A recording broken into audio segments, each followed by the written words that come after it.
Welcome back to the Clarity to Consciousness podcast. I'm your host, Kristen, and I'm thrilled to have you back with me for what will be undoubtedly a very powerful episode.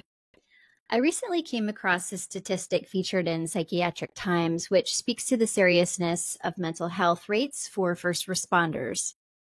And the statistic reads that it is estimated that 30% of first responders develop behavioral health conditions, including but not limited to depression, PTSD, as compared to 20% of the general population.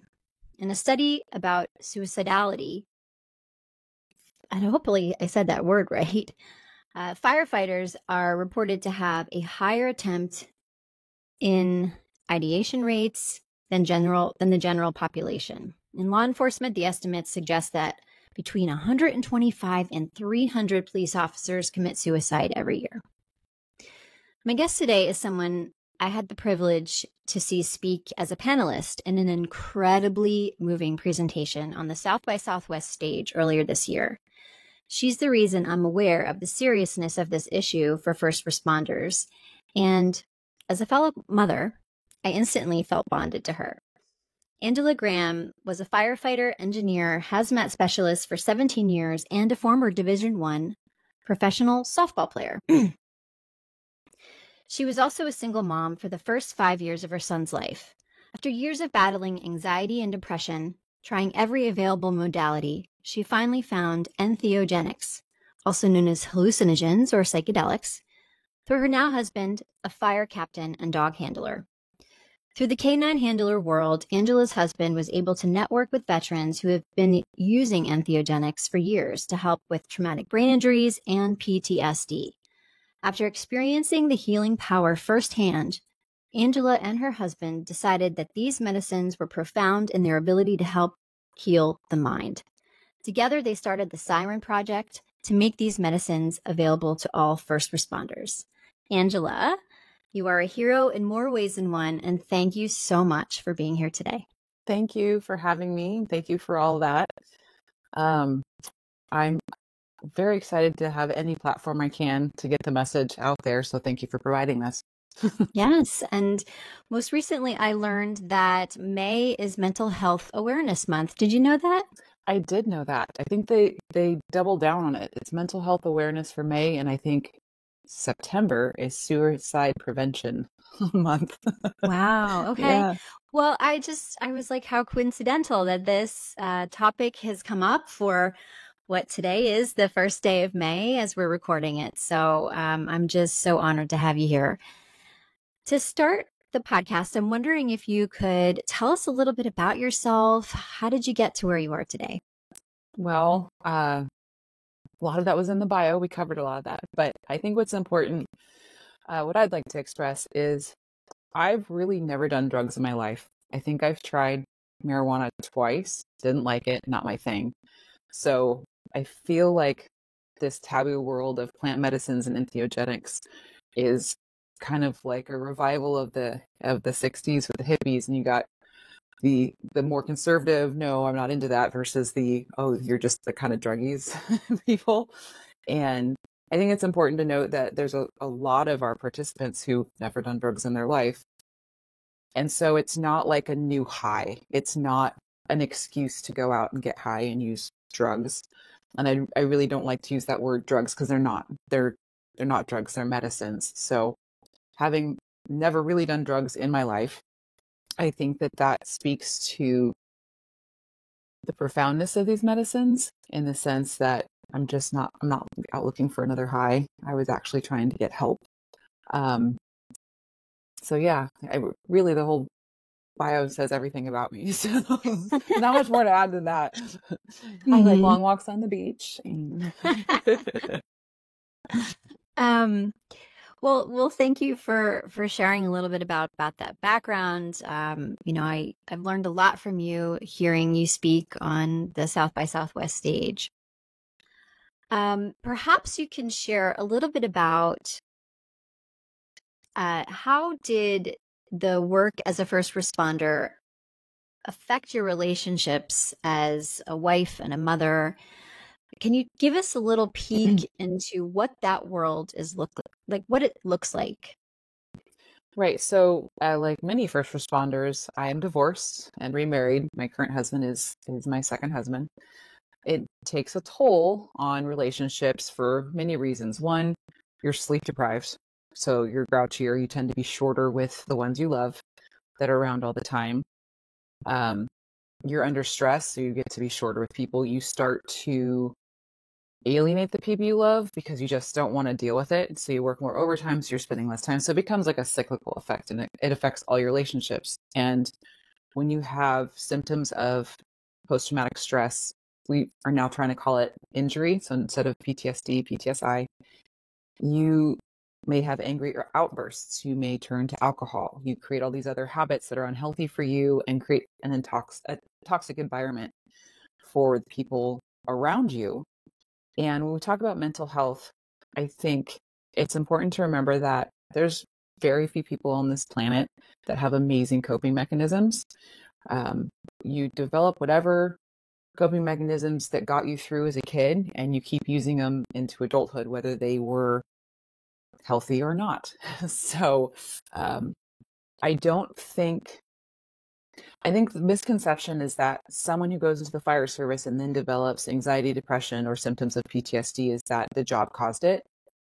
And sometimes the job is just the straw that broke the camel's back. So while we see horrific things and we are sleep deprived and exposed to all kinds of traumatic incidents and chemicals, we also may have come into the job a little broken, like many people in the world, like many people in America.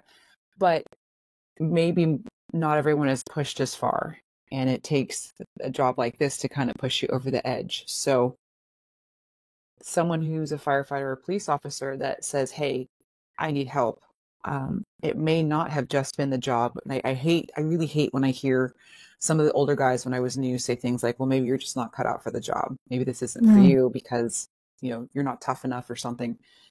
And that may not have been it at all. Maybe I just came in with a whole lot more trauma to deal with. And that's important to remember that very few of us had perfect childhoods and perfect coping mechanisms. So mental health is not just the job, it's everything in your life. Wow. Yeah, that's a really good point. I don't know that a lot of people considered that before, so that's helpful. Um, why do you, in your opinion, do you feel like so many first responders struggle with mental health and need that extra help and support? Well, a little tangent onto that. I think I sent you a graph. It might have been a little hard for you to read, but I'm going to go into a little history of this, so bear with me. There's a nonprofit called the Firefighter Behavioral Health Alliance, and they do the research on all of the suicides for firefighters specifically. And they go back as far as 1880. Granted, some of those numbers are probably difficult to get 100% and accurate, and they take years to validate all of the reports. And around 2002, 2000, they started ticking up. So they were around, I want to say 20 or 30. And then in 2015 and 2016, they were 160 for both of those years. And it didn't just go like straight, like it's this nice kind of a line. It's not sporadic. It is a very gradual line. You watch it climb up and it's kind of staying up there. And the point of that is I think the fire service is more open, empathetic, and supportive of mental health issues now than they ever have been before. When I left, I retired last year, I had access to more therapy and modalities than I did at the beginning of my career 20 years earlier.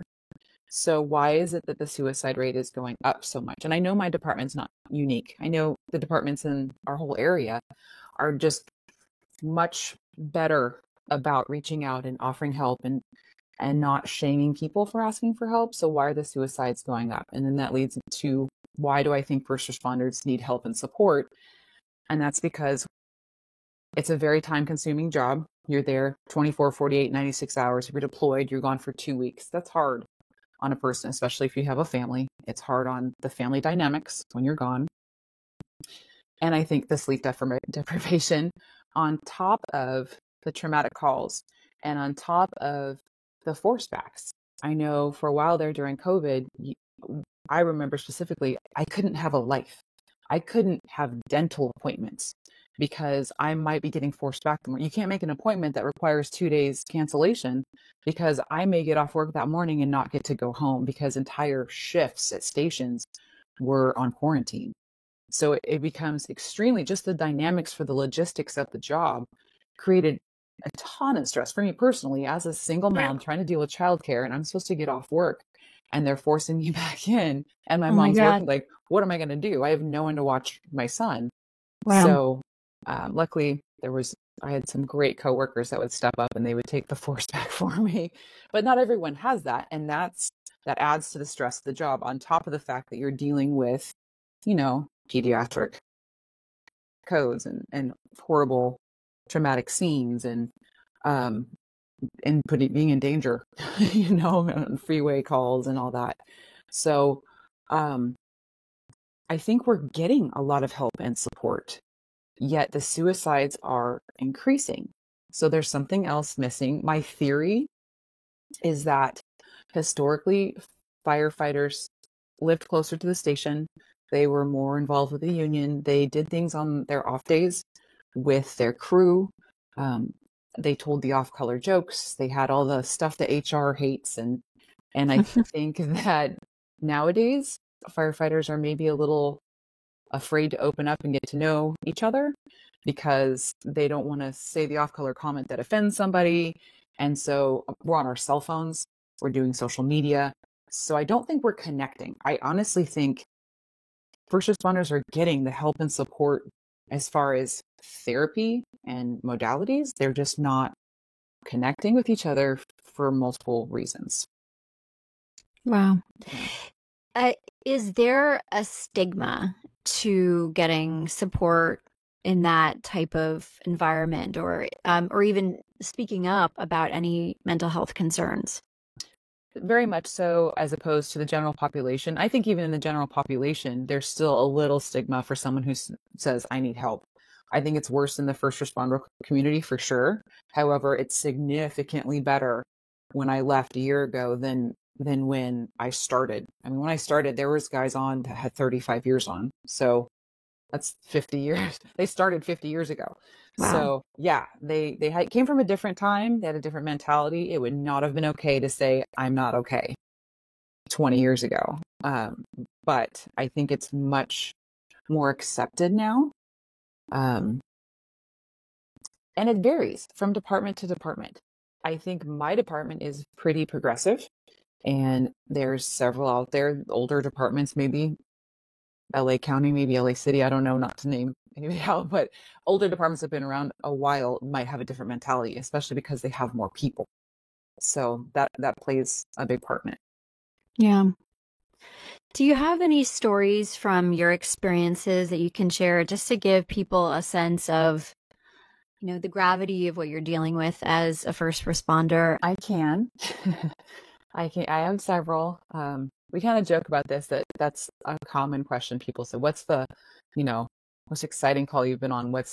It's almost like the rubbernecking, right? When there's a car accident, everyone slows down because the curiosity, you just want to see. And in our world, we like to tell people, how about you ask me about my best call? Because when you ask someone about the worst call, you might be asking them to relive it. And I get that the curiosity is there. And I can tell you horrible things about a 24-year-old who slit his own throat, and he was still breathing when we got there, and his mom screaming in the background. And looking back on that call, I don't think we ran it right. And, those are the things that stick with you. I'd rather talk about the good calls. I'd rather talk about the fun things. Excuse me then. No. Let me ask you about the best call. No. This is a great. My apologies. No, everyone does, and I think this is an awesome opportunity because everybody does, and you have this platform here, so maybe we can tell people we know you want to know, but how about you ask about the best call? It's not a bad thing that you're asking. I'm glad that you are, because you're giving me this opportunity to tell people, ask me about my best call. Yeah. That's much, much better for me. Yeah. Yes. Well, do you have any additional calls that you can share that are more uplifting? What is your best call? I would say We have some frequent flyers. What that means is people who call us all the time, and you get to know them. You get to know, we had this one gentleman who lived in our area, and I got to know his wife really well. He was really sliding downhill fast. And so I got to know his wife, and um, it's nice when you show up on a call for the patient when they've seen your face before, and you see them when you walk in and they look at you and they go, oh, like you can just see the relief on their face. Yeah. Like, okay, it's you, you know, all this stuff. I don't have to go through the history again. And that's a really good feeling. While it's sad for the person in the situation, for me, it's a good feeling to walk in and see the wife look at me like, oh, thank God it's you. You know him. You were here last week. And I love, I mean, we do station tours and we do the fun stuff, and we have a lot of fun at the fire station, but I appreciate some of the frequent flyers that we got to know, and they were family. They invite us to the funeral. Yeah, you get to know people and you become part of their family because they're in the most stressful time of their life. And here you are. I mean, one guy, I probably ran on him once or twice a week for 2 months. So we get to know him on a first name basis, knew where the house was. That's what I enjoyed, getting to know the people on a personal level. So moving to healing power of entheogenics, can you talk a little bit about your experience with them and how they can help? Yes. So there's two sides to that coin. And I like to say my husband and I make a great balance for this. My husband is very spiritual. He's very connected to the native practices, which is what we provide at our retreats, is a very very culturally respectful retreat that's very steep in tradition and spiritual connections. So that's part of the healing power, right? You have people who are devout in their religion, and they will swear that by praying and doing their religious practice that they feel healed. And there is a part to that with entheogenics. That's why the toad that we use in our nonprofit is called the God molecule, 5-MeO-DMT. Because there are people who swear you see God or the creator, or you just feel oneness. You lose your sense of self. And I feel like when you're lost and alone and depressed, you feel just like that. You're alone. And these medicines really at a spiritual level make you feel connected to everything. And that can kind of bring you back and keep you afloat. And I personally have to know the science behind it. I'm more of the science, the other side of that coin. The healing power of entheogenics from the science point of view is neuroplasticity. So if you ever get a chance to read How to Change Your Mind, it's a great starter book. Or Netflix did a little series on it, not series, but like a kind of a documentary on it. It's great educational for anyone who's just getting into this world. And it's all about the default mode network, right? That's where the lizard brain talks to the prefrontal cortex. That's I need to survive versus logic. They talk to each other. There's these neural pathways, right? So trying to keep it as simple as possible. The saying is the neurons that fire together, wire together. Kind of like muscle memory. You don't have to think about how you walk. Your nerves just kind of know how to do it. And your brain does the same thing. It's super energy efficient and effective at keeping you alive. The problem is when you have unhealthy neural connections in the brain, it's sort of like a Charles Barkley golf swing in your mind. And anyone who's played any sports knows you have to put in a lot of deliberate effort to retrain your muscle memory to do something correctly. And it's the same thing with your mind. So neuroplasticity is created by entheogenics. And what that does is that kind of lights up all the neurons in your brain, and it's giving you the opportunity to create healthier neural pathways between the lizard brain and the prefrontal cortex. They say it's like shaking the snow globe. You've made all these tracks in the snow, and you're just going to fall back into those tracks. But if you shake the snow globe and you have this nice layer of snow to walk through, you can make healthier ones. It's going to take a lot of work and effort. I think people feel the healing power of entheogenics is just going to heal them, and that is not true. It's a lot of work beforehand. It's a lot of work during, and an integration to maintain it. People need to treat their mind like a muscle. You don't eat healthy and exercise and achieve health and stop. you keep going with it. It's a constant maintenance. It's the same thing with your mind. What do you do every day with your mind to condition it, to keep it healthy? So the plant medicines are going to open a door you have to be able to walk through with all of your mental health practices and mindfulness practices. And that's really, the power is like the wet paint. You have to put in the work to making it look right. So how do you ensure that people do them safely? I know that you could potentially run into some issues if it's not handled properly. How do you manage that? Or how does one manage that? So we have a doctor and a nurse practitioner that do a medical background screening before you show up and do the medicine. And then the day of the medicine, we have a nurse and or a doctor present to take your vital signs just to make sure everything goes through nicely. There's some controversy in the plant medicine world for providers that think, no, like everyone can take it. It's fine. That's a fallacy. Well, serotonin syndrome is a thing. You can't be on SSRIs for lots of reasons. And there are people who argue with me on that, and that's fine. I'm going to lean on our facilitator, Dr. Andrea Lucy, who's done this for years. And she's just, I think personally, she's the best in the field. And because there's hypertension, AFib, like there's all these medical reasons why you could stroke out, you could have a heart attack if you put yourself under enough stress. So we run these backgrounds and have doctors present just because the last thing we want is for anyone to get hurt. Yeah. You talked a little bit about the work that you're doing at the Siren Project, and you have your nurse practitioner or nurse come and support the patients there. But can you talk a little bit more broadly about what the Siren Project is and what the retreats are like? Okay. So after my experience with plant medicine, and I just realized this is amazing. Actually, I think my exact words were, pardon my language, there's no way anyone's doing this shit for fun. Because it was so hard and so scary and so painful. I just thought there's no way this should be illegal, but it is. It's not accessible. It's not legal. And if you don't know somebody, where do you go to get it? And I've tried another provider here in California, and it was a horrible experience. So even if you find a provider, how do you know they're legit and they're going to keep you safe? I use myself as a guinea pig, and I learned my lesson. I'm just never going to get away from Andrea again. So yeah, my husband and I, he started plenty of nonprofits. We put this together, one, just to make the medicine accessible to first responders specifically, because there is such a need. We have such a high prevalence of not only depression, but actual suicide. I want to say the stats for firefighters are a firefighter is 3 times as likely to die by suicide than they are by on-duty activities. So we are killing ourselves at 3 times the rate of the actual job.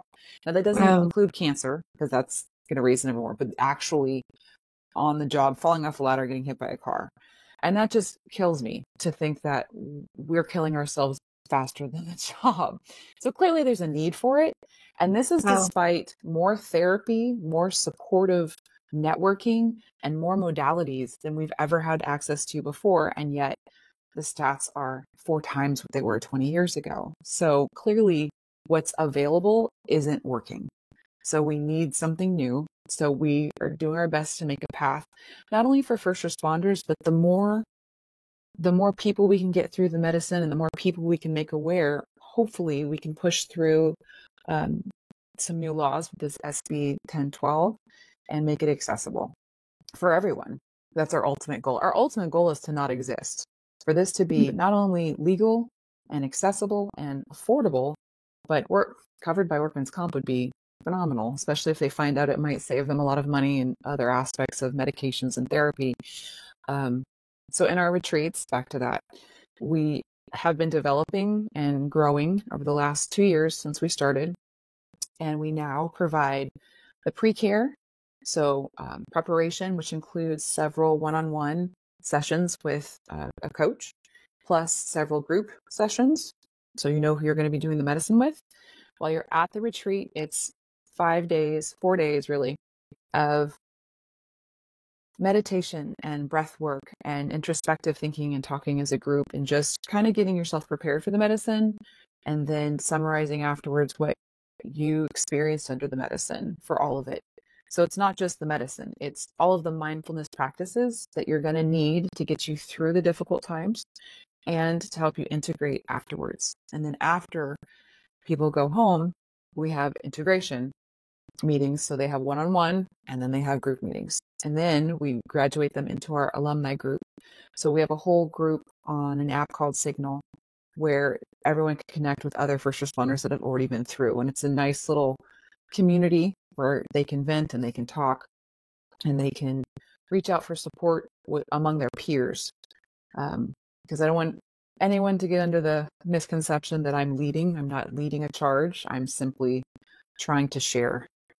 So by no means do I think I know more than anybody else or that I'm telling anyone how to do this. But we've built a really nice community of wonderful people and a lot of healing.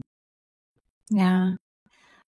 That's really beautiful what you're doing. Do you have any success stories or any feedback from anybody that you've helped that you can share that speaks to the power of it? Yes. So several of our alumni were kind enough to write, reviews, if you will, review on how it was. And we post them on the website so you can see them. And we had several people who were lifelong atheists and they are not anymore. I think that's pretty profound. You take a 40-year-old who's like, there's nothing. And now they walk out of it like, no, there's something.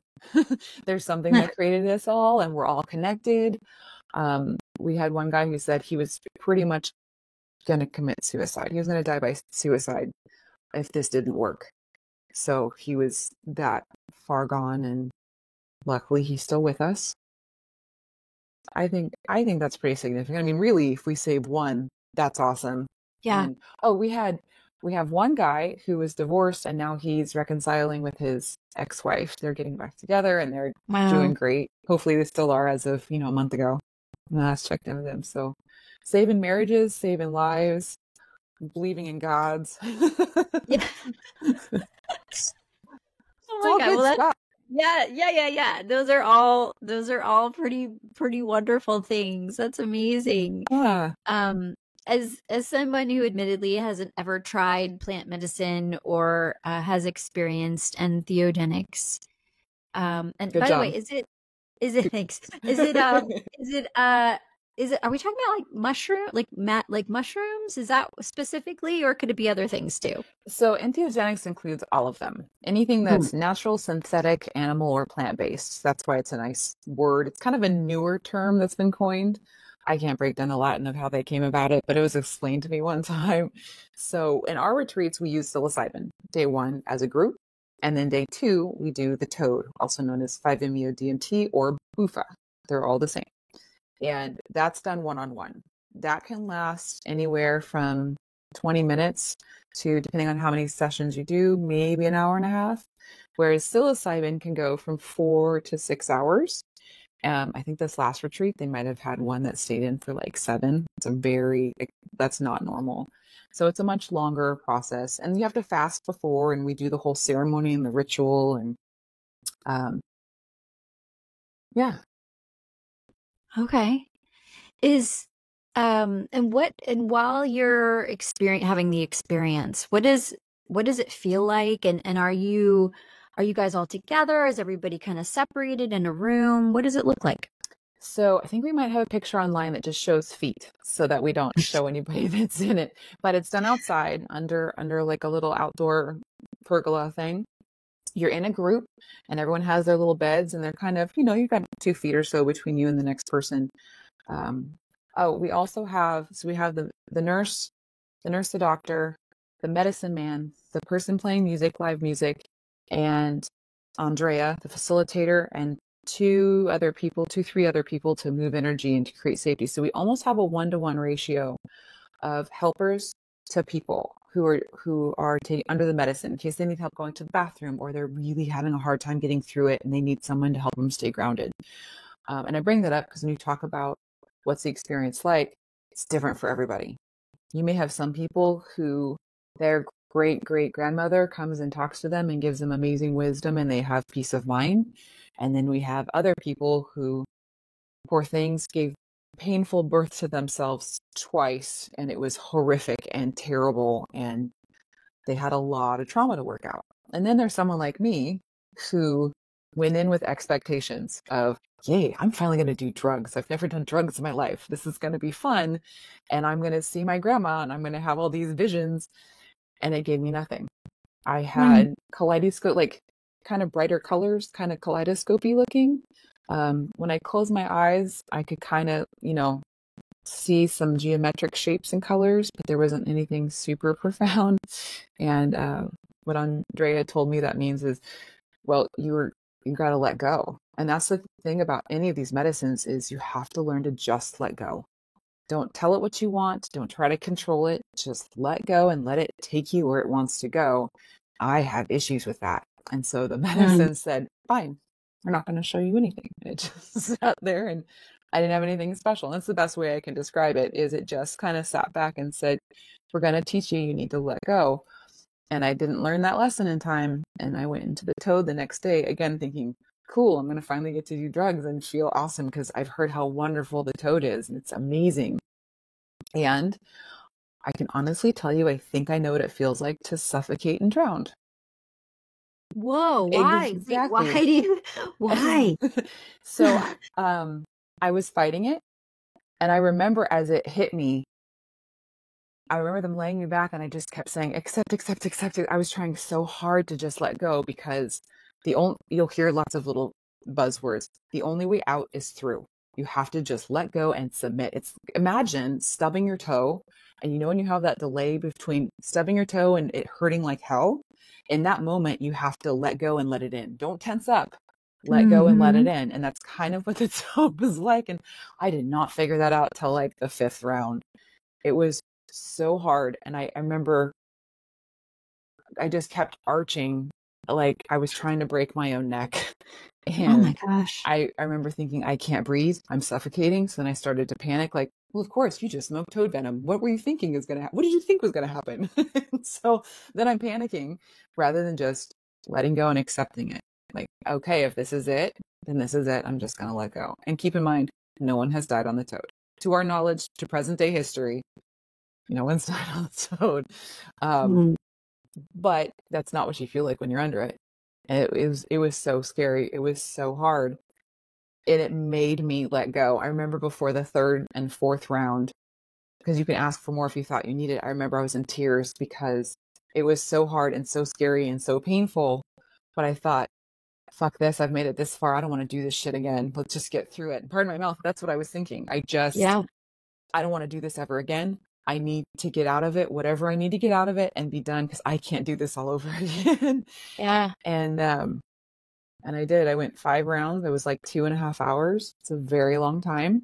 Wow. And but all I can say is when I was under the Toad, once I learned how to navigate it and how to let go, I was able to find these dark spots that I could focus on and just kind of let them go, and they would dissipate, and it felt better. And in my mind's eye, I remember looking down at my chest and seeing like blue steam come off.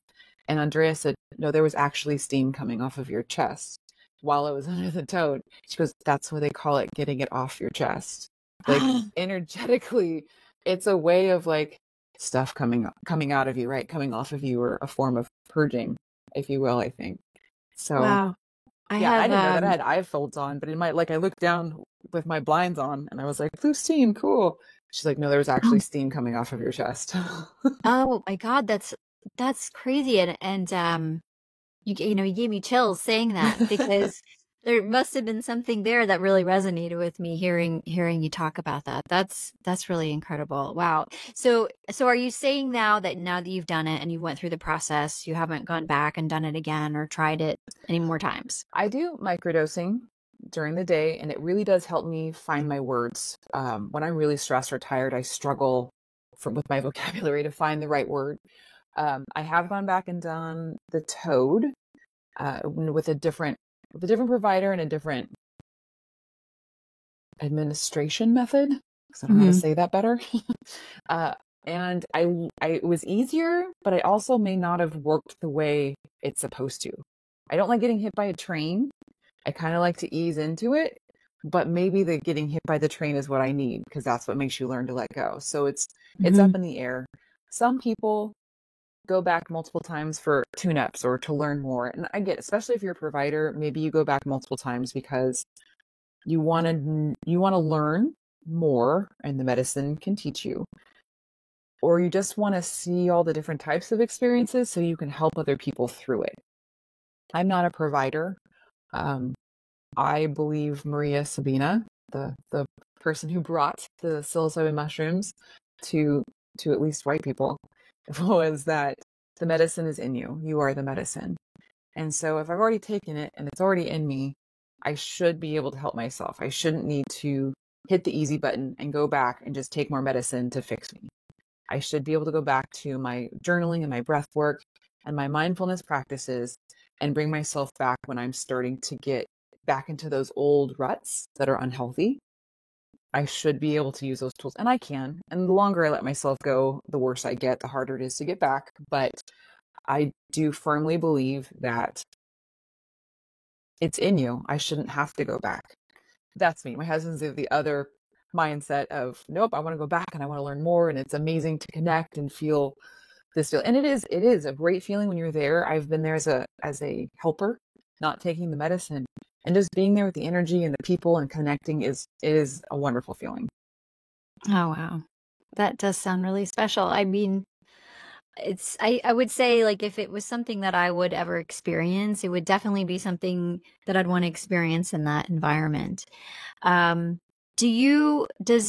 the Siren Project provide financially cover for people to go if they can't afford it? How does that work?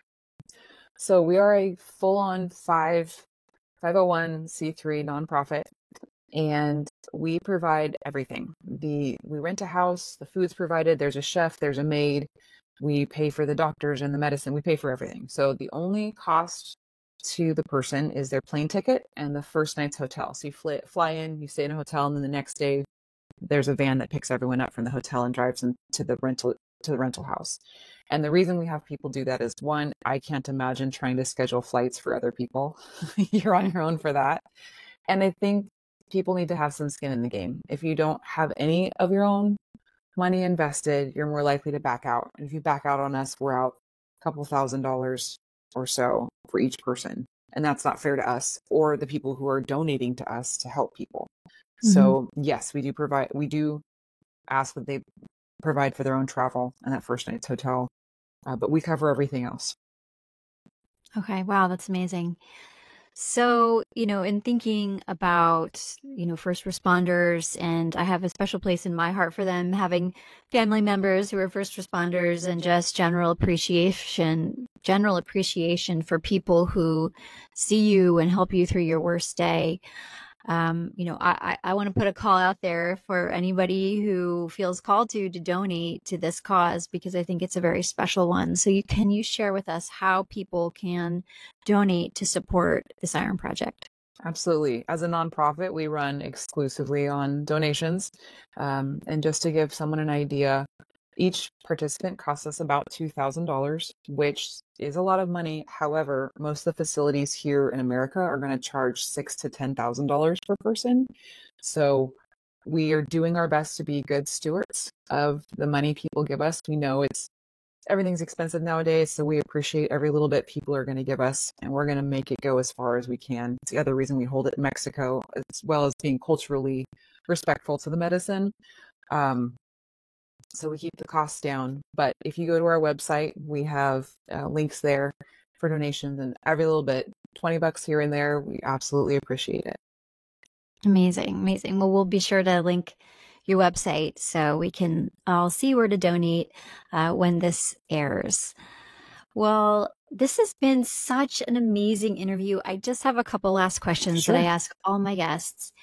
And that is, reflecting on our conversation today, what is one key takeaway that you'd like our listeners to remember about consciousness and the work you're doing? Well, one thing I want to add, may not be directly correlated to your question, is set and setting. I think it's important for people to remember that there's a difference between going and taking some mushrooms in the forest with your friends and doing them medicinally with um, a practitioner who understands the medicine and putting in the pre-work and intention setting into the medicine. I think that's important. You're going to hear in this world the term set and setting. The difference between going and doing it in the forest with your friends is the mindset you develop going into it and the setting that you're in, which is what we try to provide, the nice, safe setting. I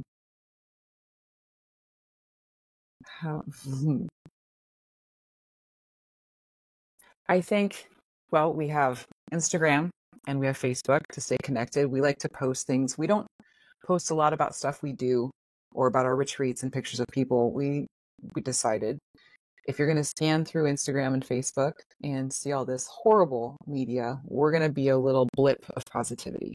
So on Facebook and Instagram, if you follow us, we're going to do our best to make sure every day there's something up there that will make you stop and think and focus on your breath and be more positive, because gratitude is the best antidepressant out there. We do 3 things we're grateful for every night as a family, and it helps to retrain your brain to be more positive. I know statistically 80% of your thoughts every day are negative, and that affects your mood. So if you can make the conscious decision to be more positive, and that's an active, you have to actively do that, right? So being every time you're upset, stop and find something to be grateful for. Or just go to the website. We have all the tips for mindfulness techniques, and as well as testimonials and how to donate. Well, thank you. That was such a good answer, and I couldn't agree with you more about gratitude. I want to say that that's the highest vibration that you can possibly feel, that in love, and so I do think it's really important that we all take time to be practicing gratitude every day. So thank you for that reminder. If someone's just starting their journey towards a deeper understanding of consciousness or their own healing, what advice would you offer them?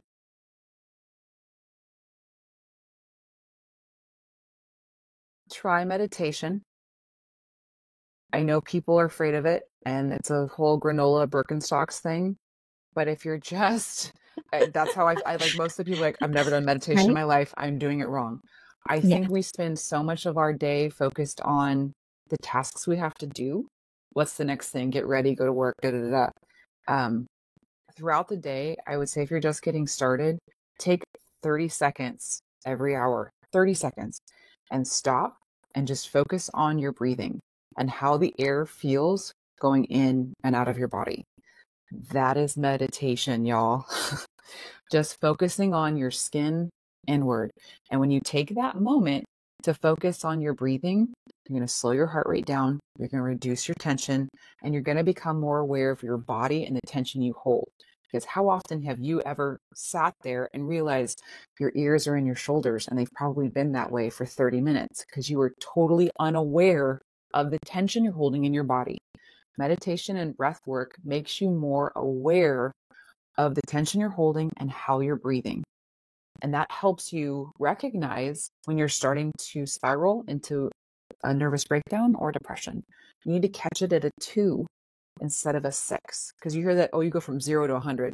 No, you probably idled up to like 70 and were totally unaware on the trip up, and then you lost it. So I'd say if you're just starting, just start with breathing and focusing on your breathing. Look up holotropic breathing techniques. And if you can meditate for 5 to 10 minutes a day, at the beginning of the day, preferably, it will change your world. I'm not kidding you. You'll just be all of a sudden more aware. And every time you get tense and start to breathe more shallow, you can reset and avoid those spirals. I think that's the most important thing we're trying to do, right? Yeah, absolutely. Really good advice. And my last question for you today is, in your opinion, what does it mean to live life consciously? It's a cheesy saying, but it's a great one. I'm going to mess it up, but the past is behind you and the future's ahead of you, but the present is right now. That's why it's a gift. And it's pretty words and it's really hard to live by, but I do think it's important to stop at every moment and just, okay, I have a home, I'm fed. I think, yeah, that's the most important thing, to be present. It's hard. My son is great at it. He does not care if in 10 minutes he's going to be late to school, because right now, right here, I'm having fun with this, whatever. Same. My son is the same way. Yeah, that's so funny. We really can learn a lot from kids.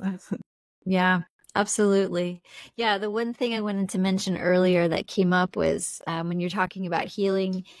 I've heard this, that the reason that children rebound so well when they hurt themselves, like you mentioned, stubbing your toe, is because they cry and they release that pain.